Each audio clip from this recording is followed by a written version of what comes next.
After the Bafoussam incident in the west region of the Republic of Cameroon, another element of the National Armed Forces sends a school official to the hospital.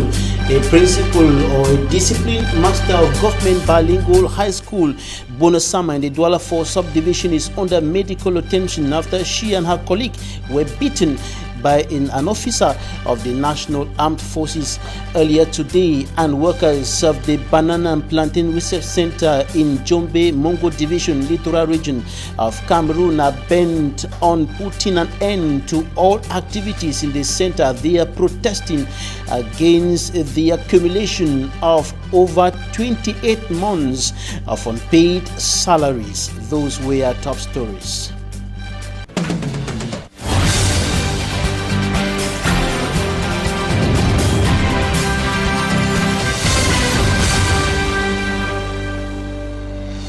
Thanks, ladies and gentlemen, for joining us on this edition of the 6 p.m. primetime newscast on Equinox Television, live from our headquarters in Cameroon's economic capital, Douala. I am Bable Jonathan, and we're going to begin right away in Government Bilingual High School, Bonasama, in the Douala 4 subdivision, where a parent of one of the students of that institution beat up two principal discipline masters today, and the incident has triggered consequences on one of the discipline masters, who is now under medical attention after she was severely beaten by that parent, who is said to be an officer of the National Armed Forces, and the incident was provoked by punishment meted on one of the students, who is the child of the military officer who retaliated or reacted to that punishment. The student came late and was punished for that, and the military officer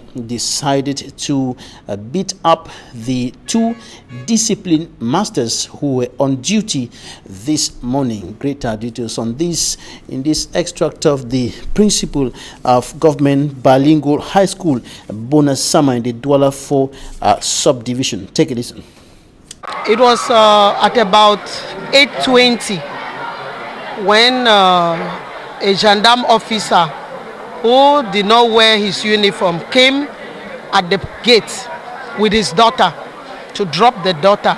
It was already late because the school starts at 7:30, but students are supposed to be in school at 7:15. So when he dropped the daughter, the vice principal, Madame Bok, Mr. Nkemge, and the discipline masters that were at the gate told the child, go behind, run and enter into the school. She obeyed because she knows the instructions and the rules of the school. So immediately she went behind and ran and entered the school. She went into her class. The father got out of the vehicle and asked the vice principal, which right did they have to tell the daughter to run? He came and pushed one of the vice principals and slapped the female one. So there was a lot of commotion. We called the commissaire special, we called the DO. The DO, by the time the commissaire special was coming, he ran away. He left his vehicle there. So it is the DO who asked people to carry his vehicle to keep in front of his office. So calm has returned to school. Meanwhile, Madame Bok is in the hospital to make a medical certificate. Madame Bok, one of the school officials of Government Bilingual High School, Bonasama, in the Douala 4 subdivision, under medical attention after she was beaten by one of the parents, who is said to be an element of the National Armed Forces. And of course, the division officer of the Douala 4 subdivision, Dauda Issa, was in that school to take stock of the situation. And he told our reporter Robert Mukube that all measures are been taken to sanction that officer of the National Armed Forces, and also to ensure that such incidents do not occur. It is coming weeks after a similar incident occurred in the west region in the town of Bafoussam, where another officer of the National Armed Forces beat up teachers in one of the schools in the Bafusam. In the report coming up next, we're taking you to the locality of Mongo. It is in the Senegal Maritime Division, littoral region of Cameroon, and we're going to be showing you the difficult living and learning conditions of some internally displaced students kicked out of their homes in the northwest and southwest regions of the country by the deepening Anglophone crisis. Innocent as a report. A good number of internally displaced children from the northwest and southwest regions of Cameroon are being hosted in this school, Government Bilingual High School Mbongo, in the Senegal Maritime Division of the littoral region. Chased out from their localities by the armed conflict in Anglophone Cameroon, these IGP learners, after 3 years of no school, resume in complete difficulties in this foreign place. Their living standard is not the same as was in the northwest and southwest regions. Thus, their needs to excel in their education are numerous. In the Anglophone section, we don't have the lower seat and the up seat, and also we are having shortage of labs. We don't even have the chemistry lab, and we don't have the physics and other biological labs in our school. This actually makes things difficult for us, because when we leave from Form 5, actually we'll go back somewhere else in order to school for lower seat and up seat. This is not actually encouraging at all. On their behalf, school heads plead on government for support. We are only pleading for the government to help them, especially with didactic materials, the beddings, because most of them stay here. They met other people that will stay in their houses, no beds. So if they can even provide them only mattresses for them to pass the night. They are already in class, but their situation back home may not be the best, at least to favor a good academic atmosphere, to make them study well. Less than 2 months to the end of the first term, most IGP learners are yet to pay their school fees. We don't give too much pressure for the parents to pay the fee, but however, they are doing their best, and by the end of this month, as they promised, all of them must have paid fee. So for now, they are doing their classes normally. Though everything seems ongoing well, the beginning was complicated with the IGP learners. Apart from enrolling without report cards of the previous class and presentation of birth certificates, containing the children from the war zones was a big issue. Ces petits qui étaient entrés en Form 1 qui ont fabriqué une bombe.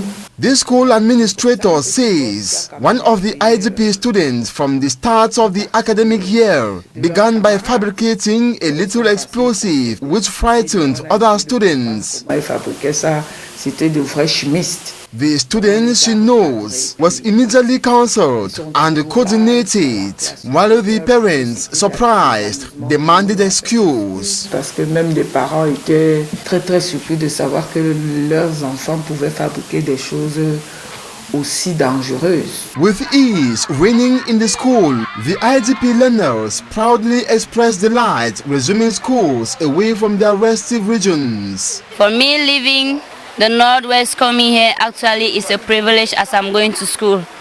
When I came to this school, the principal accepted me, which is actually a good thing. In some schools, they will not actually accept you, they will instead send you away. I actually love the way the principal is with us. She's encouraging us, and also our teachers. Their francophone mates corroborates a desirable collaboration with the IGP peers. Ici au lycée bilingue de Mbongo, l'entente entre les élèves déplacés du nord-ouest et du sud-ouest, l'entente est plutôt bien. That they help each other in difficult moments, make efforts to understand and speak French and English. Eux, ils parlent anglais, on parle français, mais on fait quand même des efforts de pouvoir les comprendre. Et eux, de même, font des efforts pour pouvoir nous comprendre, pour qu'on puisse vivre en société. They share and live as one, both in and out of school. Dans l'harmonie et la paix et l'amour, nous nous aidons mutuellement, nous nous entendons très bien. Nous sommes tous Camerounais, donc il n'y a pas de discrimination. Expectations at this level is for governments to relieve the IGPs from their numerous challenges and also to find true solutions to the Anglophone crisis for normalcy to return in the northwest and southwest regions. In a similar story, Mbu Stella presents the difficult and even precarious learning conditions of pupils of government bilingual primary school Konyambeta in the Mbamaninubu division of the Central region of the Republic of Cameroon. Her report. This task structure has been host to pupils of the government bilingual primary school Konyambeta in the Mbamaninubu division of the Central region since its creation. Vous avez même vu le vieil bâtiment qui était là. C'est là où pendant qu'il pleuvait même, les enfants n'étaient pas à l'aise, même le directeur. J'ai mis beaucoup de temps de jeudi administratif pour couper les piquets, tresser les nattes pour venir mettre. Les nattes, on n'est pas sans ignorer. 2 mois, 3 mois, c'est déjà encore pourri. The sorry nature of this structure is a major hindrance to an effective teaching and learning at the school. We have been managing here for the past years. So we see that the benches even they were not enough, and where it is the sun is shining, all the children have to go on one side, and where it is raining, the children have to feed themselves on one corner. You see, they face difficulties in getting what we can be able to teach them, and we were also feeling difficulties in teaching all the lessons that we have to teach them.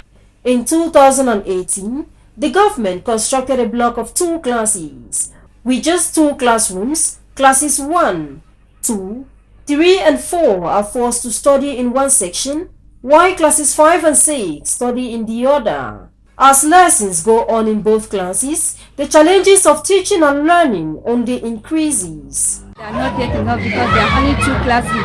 So we see we still join up ourselves and we have been joining for the past years. For example, I'm the teacher of class 1 and 2.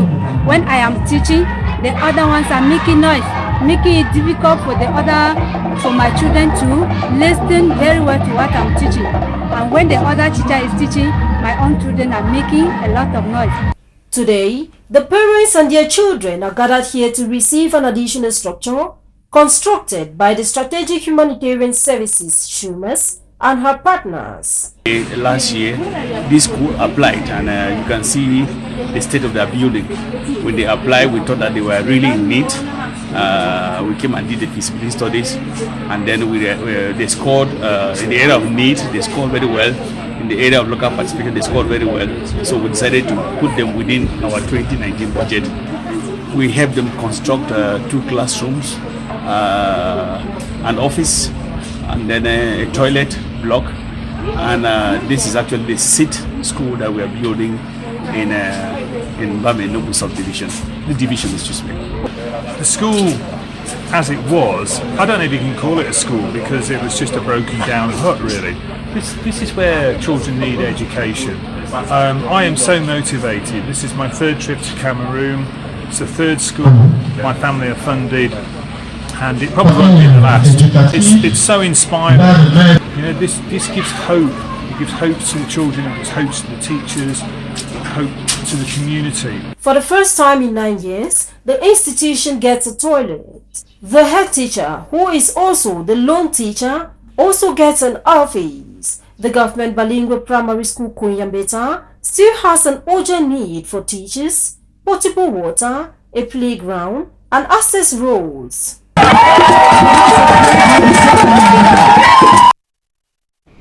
Workers of the Banana and Plantain Research Center in Jombe in the Mongo Division Littoral region of Cameroon are lamenting and wondering why the Cameroon government, according to them, is neglecting research in one of the most important products in the Republic of Cameroon from the farms, banana and of course plantains. They are speaking and they were on strike, and they are still on strike over 28 months of unpaid salaries, and they are calling on the Yaoundé administration to solve the problem as soon as possible, or no activity will go on in that center in the Mongo division of the Littoral region. We have details in this report.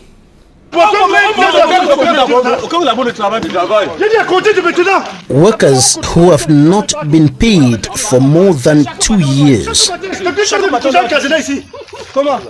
They are employees of the Banana and Plantain Research Center in Jombe in the Mongo Division, Littoral region of Cameroon. Depuis le départ de l'Union européenne en octobre 2016, this disgruntled worker says the problem started after the European Union handed over the management of the center to the Cameroon government. Nous sommes à 28 mois de salaire déjà d'arrivée. They have not been paid for 28 months. Nous vendons du noir. On a écrit à la primature. According to him, letters written to the Prime Minister and the President of the Republic have yielded no fruits. He adds that the director of the center told them 1 month ago that the problem is at the level of the Prime Ministry. I don't think a government that is talking of emergence can neglect research. And research on what? Plantain and banana. That is what we consume in Cameroon. Our local product. Why is the government so slow? They say the documents are already at the level of the Prime Minister. Why are they sluggish? How many people are here in Kabab? We are almost close to 100. And each household, at least one person is taking care of more than 10 persons. That's almost 1,000 persons. They want us to all die before they come to help us. Everyone we hear about disasters, they send ministers to rush over. Why can't they prevent?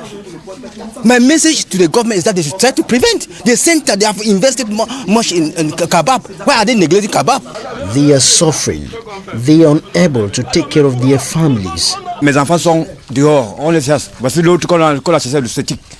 His children have been sent back home because he is unable to pay the school fees.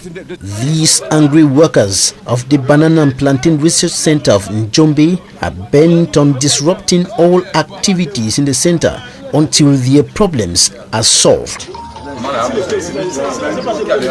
Despite warnings of an impending natural catastrophe, close to 200 families continue living in the Akokndwa risk zones in the central region of the Republic of Cameroon. This, of course, in Yaoundé. And despite the recent landslides that killed 43 persons in Gohashi in the Bafoussam 3 subdivision, and of course in the Yaoundé where 1 person died, the people will continue occupying those risk zones despite the warnings. For me, Armstrong Sander.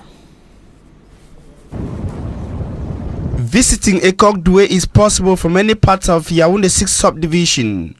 From Mendong to Etokebe, though the roads are in a very bad state.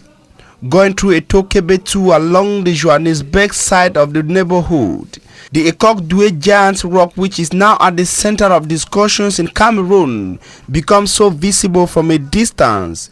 But getting to Ekokdwe rock requires more than just a sport walk. Once at the foot of the dreaded Ekokdwe rock, the main curiosity is the proliferation of houses around the area considered as a high-risk zone. Locals talk of over 180 houses planted around the Ekokdwe giant rock.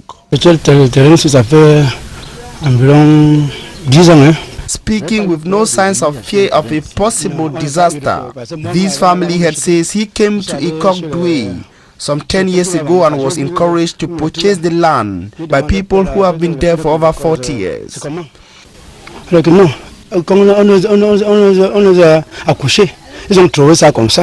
Thierry Ashiri, a local inhabitant, refutes reports that the crack on the rock resulted from an explosion. He presented an aging mother who says she was born and bred under the dreaded rock. Mama Christine Otole is 65 years old and has been living at the Ekokdwe since she was born, refusing to bow to reports of a possible disaster. The aging mother says the rock has been that way since she was born. Raison pour laquelle ça se voit. Il y a même l'eau. Il y a aucun bruit là-bas. Rien. She says the frightening crack on the rock has been there and only became exposed to the public as a result of deforestation. parce que je vais amener les gibiers et les époires quoi. While some people see the area as a very high-risk zone, some have made the place home and are engaged in farming and hunting. They think the huge rock is a touristic site and should not rather be considered as danger. After reports presenting the rock as a time bomb, the Minister of Territorial Administration and his team of experts from the Civil Protection Unit visited the site on the 8th of May 2018. A field report was done and forwarded to competent authorities, but for the moment, no plan to relocate local inhabitants is topping the scale of preference. Local population presents financial difficulties as reasons why they prefer to live there, despite disturbing reports of an imminent danger. The frightful rock stands tall and visible from a greater part of the city of Yaoundé. Cameroon's political capital and the local population continue to cohabit with what others consider as a great danger. The Japoma and Bepanda Stadia in Cameroon's economic capital Douala have been selected to host encounters of next year's African Nations Championship, the SHAN, and this information was made public during the unveiling of the logo of the 2020 SHAN. Smanjika and Gabriel has more. With a yellowish color and a cock-like head trying to kick a ball across the word Kokan, which later allows the Unification Monument to appear. That is the official logo for the African Nations Championship that was shown to the public in Yaoundé.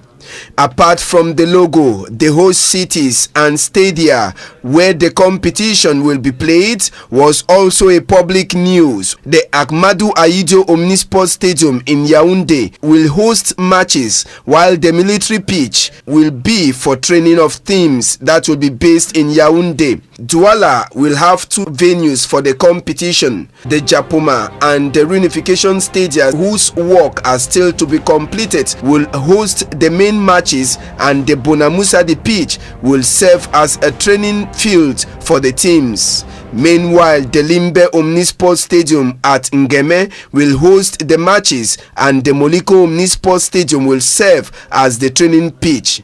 The Minister of Sports and Physical Education insisted that these venues were chosen after several inspection visits to Cameroon by envoys from the Confederation of African Football. With the presentation of the logo, it implies there will be no room for delays, as the different committees set up are expected to hasten up for the 2020 African Nations Championship to have a successful organization from the 4th to the 25th of April 2020. Talking Point is up next.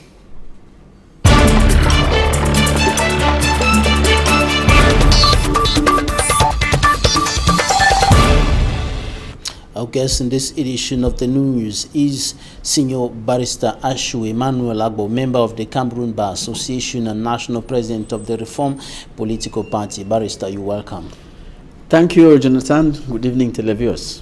What do you think about the incident that occurred today at Government Bilingual High School, Bonasama, in the Douala 4 subdivision? A parent who is said to be an officer of the National Armed Forces beat up school officials, sending one of them to the hospital. Well, these are just people who think that they are untouchables, and from time to time they go into this type of misconduct, which is really in violation of the law. I hope that individual will be made to face the cold arms of justice as soon as possible. What could have provoked such an incident? We are told, according to information from the principal of that school, that the student was simply asked to run through a certain distance, which is a regular punishment for latecomers, and then go back to her classroom. And she did so, obeying her teachers, obeying the instructions of the school. But the parent reacted and then bounced on the teachers. Well, I think some parents have to be made to sign engagements before their children are taken to certain schools, because there is nothing wrong with the child running in the morning. That's sports. Yes, the child. I don't even consider that as punishment. You run, jog from here to the building and come back and go to class. Some That's sort of no correction to say. In our own days, when they say punishment, it was hours of grass cutting. This is, I mean, they have somewhere to run. That's no punishment. So that man was just being stupid. He was just being outright stupid. I don't understand how a parent will consider the fact that his child has been asked to just run to a certain distance and go to school, to class, as punishment. What should be done according to the law? It has to, in this kind of incident? Well, first of all, the offense depends on the gravity of the injury. If the victim presents a medical certificate that is up to 30 days of incapacity, then that is slight bodily harm. If it is above 30 days, from 31 upward, that is grievous, serious bodily harm. So it's going to attract some criminal punishment. All right, and the only problem is that since he is a gendarme, we will have to prosecute him out of the place where he works if he is of a certain grade, of a certain rank. All right. Now, talking about the issue of public liberties now in Cameroon, we have constantly seen public manifestations organized notably by political parties of the opposition, either banned, the protesters will meet security officers, forces of law and order, well armed, and many of the militants are either brutalized, they are arrested, they are detained for several months.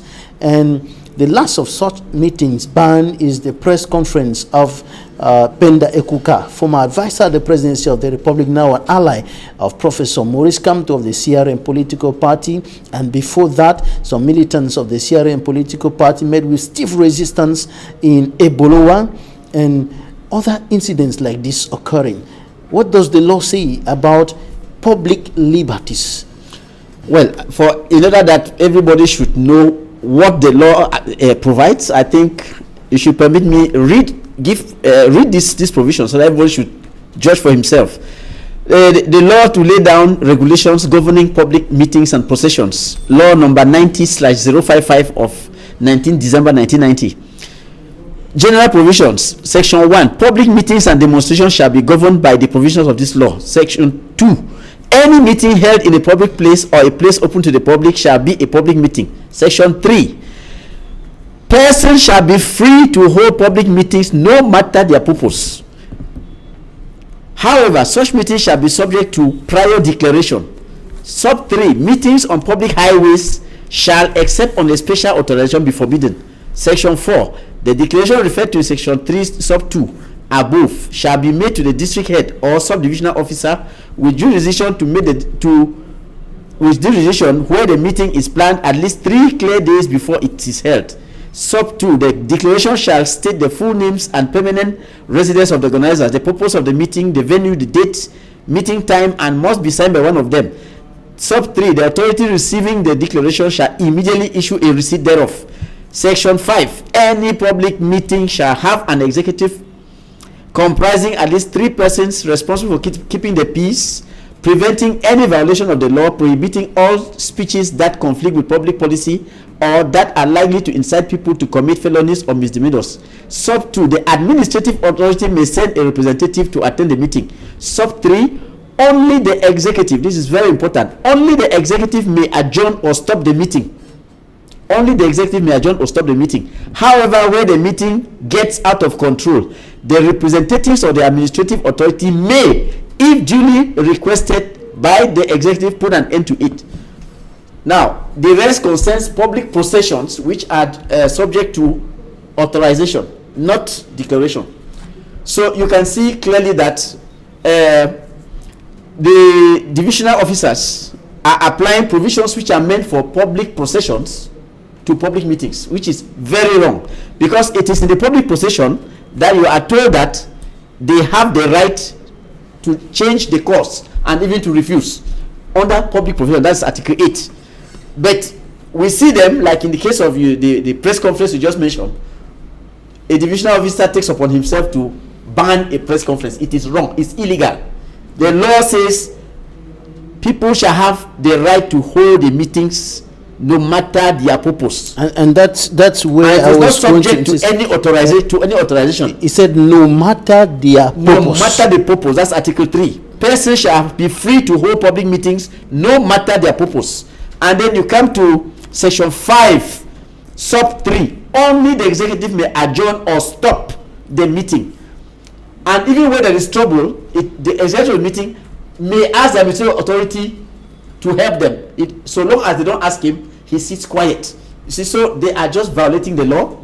They are doing what they are doing the contrary of what the law provides. I want this thing to be clearly understood, Barrister. When the law says people are free to hold public meetings no matter their purpose, does that mean that if somebody gets up today and say, I'm taken to the streets to say, head of state, step down, we don't want you anymore, or people are rising up to say, Mr. Prime Minister, we need this change, Mr. Minister, we need this, and so on, and people are rising up to say, we don't want this government anymore, as we have been hearing the people of the CPP and Stand Up for Cameroon clamoring. Will that not be considered as violence? Excuse me, sir. There is a hostility against the fatherland. There is a distinction to be made here. A meeting that is held in a public place or a place open to the public is subject to declaration. A meeting on a public highway is prohibited, is forbidden, except you obtain a special authorization for that. So take note, when your people want to go down to the streets, to take to the streets, that is a public highway. That meeting is forbidden, except you have a special authorization. That is sub 3, Article 2 sub 3. Meetings on public highways shall, except on a special authorization, be forbidden. Then now they went for the procession. You are not only occupying public highway, you want to march along the public highway. You are going to disturb traffic, disturb other road users. Now, the law says that for that one, you need to be authorized. And it can even be stopped if the authority deems that it may cause trouble to public order. And he can even propose you an alternative route. If you want to march along the streets. You see, so the examples you have been citing fall along the meeting on the public highway and the procession. Unfortunately, meeting on the public highway is forbidden and it can only be held if there is a special authorization. You have that, like in the case of these people who they have cry dies on the public highway. You see, they want to use the public highway for their cry die. It is forbidden. You have to go get special authorization. Then you can block the road, because you are going to cause a lot of inconvenience. People will have to divert the traffic. Then the procession, that one, you want to march along the street. Where do you think the other road users are going to go? So for that one, you need an authorization. You don't just declare, because when you declare, they will give you the receipt. Then they will now sit and study it and say, but where they are passing, is it likely to cause trouble or not? But we are seeing here that we have noticed that the administrators abuse their office by applying their thing of authorization to meetings on public places. So, Barrister, where are the limits of public places where people can organize their manifestations without requesting, without having the need to go for an authorization, but just to declare? Where are the limits? Thank you. If you are organizing your meeting and it is not open to the public, that is a private meeting. It does not even enter under this law. If you are organizing a meeting in a place that is a public place, or a place that is private place open to the public, for example, a stadium. A stadium is a public place. That's a public place, and it's both public and it's open to the public.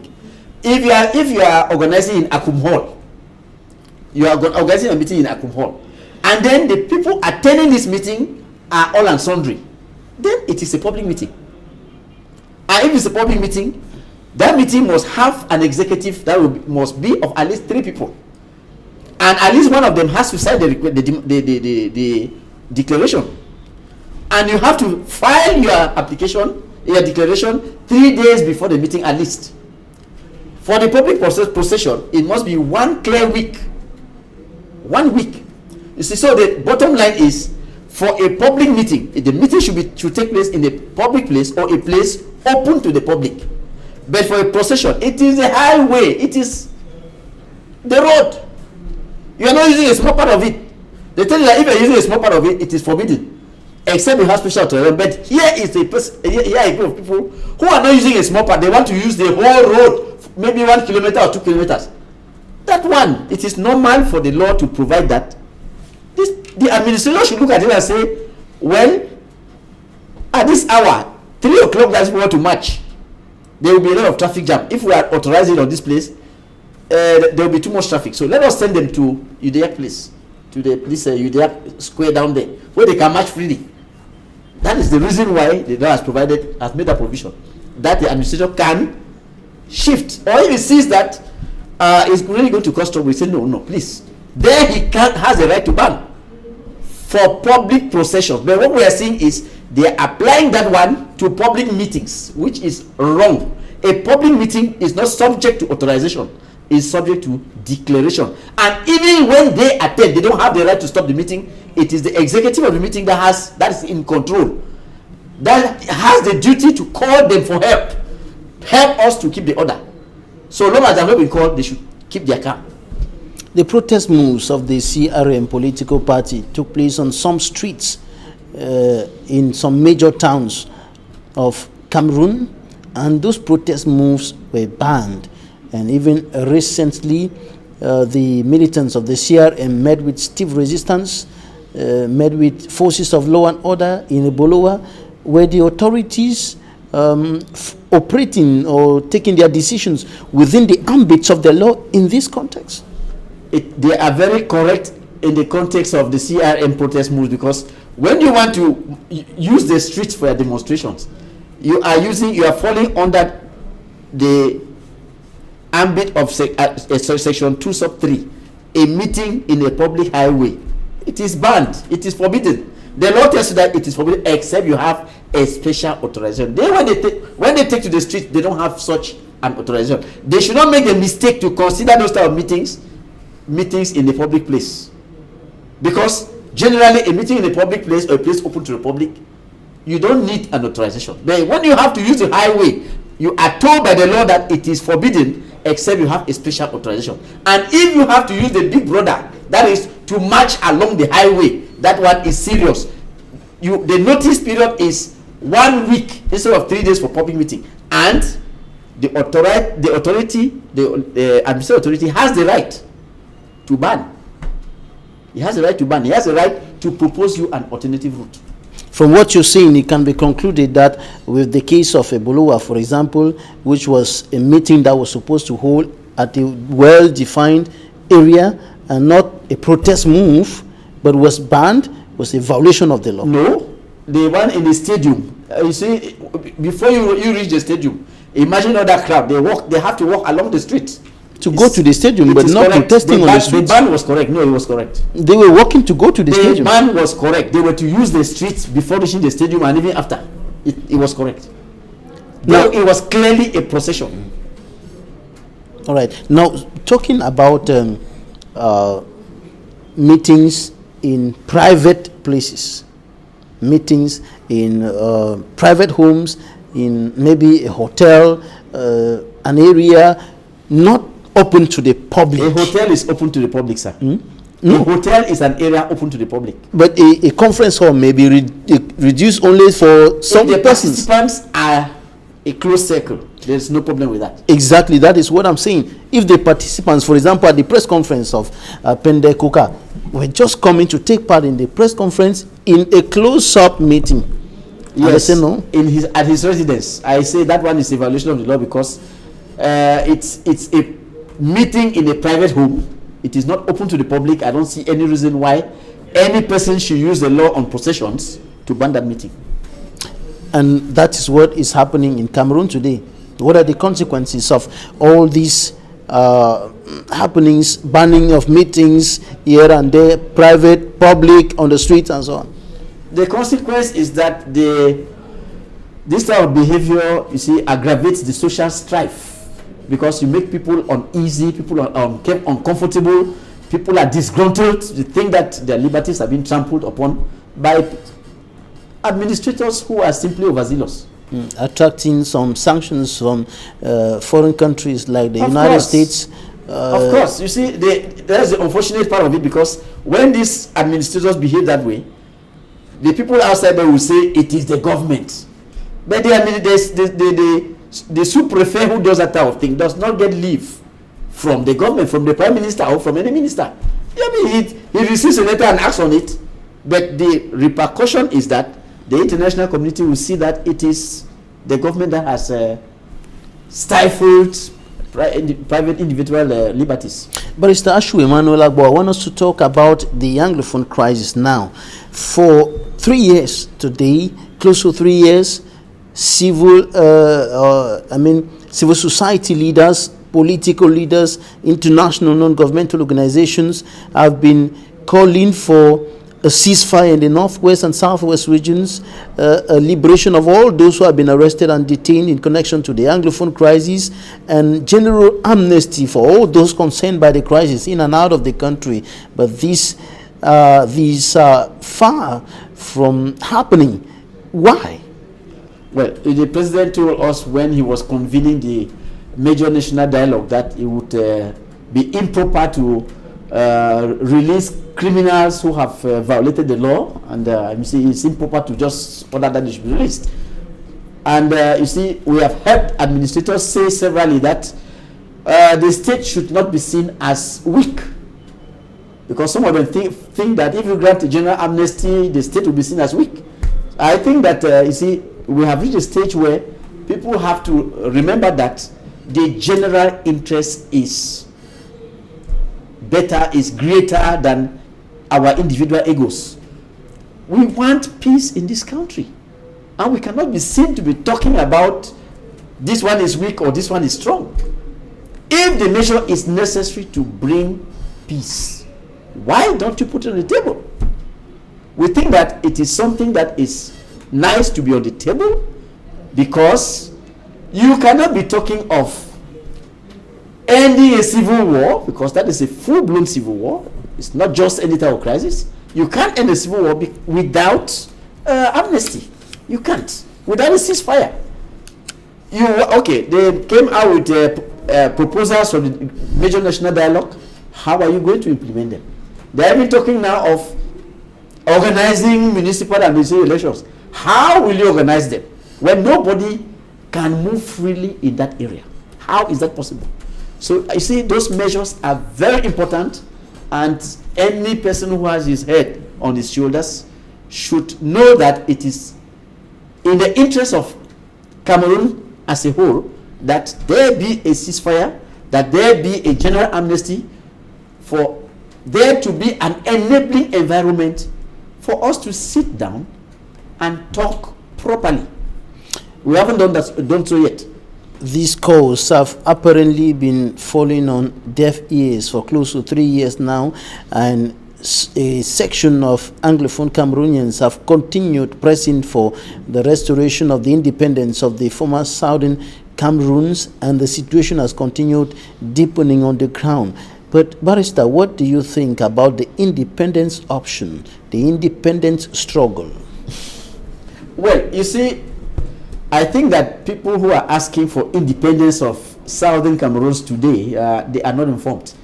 Southern Cameroons is already independent since the 1st of October 1961.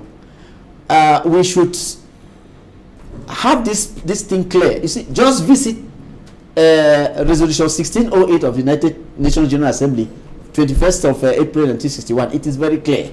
Article 2 recognizes the independence of Southern Cameroons. Article 4 says that the people having freely decided to have their independence by joining their brother, the Independent Republic of Cameroon, the trusteeship agreement between Britain and the United Nations will be brought to an end in the following manner. And that is where Article 5 prescribes the Union Treaty that has to be signed between the administrative authority, which is Great Britain, the government of Southern Cameroon, which today doesn't exist formally, and the Republic of Cameroon. So that is where we have the problem. That treaty has to be signed to bring an end to the trusteeship agreement between Britain and the United Nations.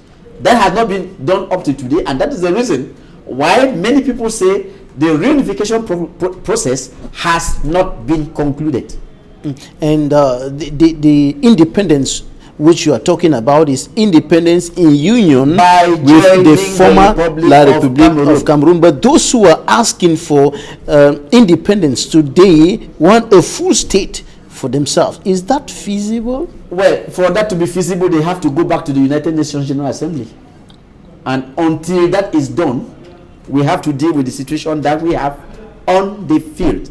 The UN granted independence to Southern Cameroon by joining the Republic of Cameroon.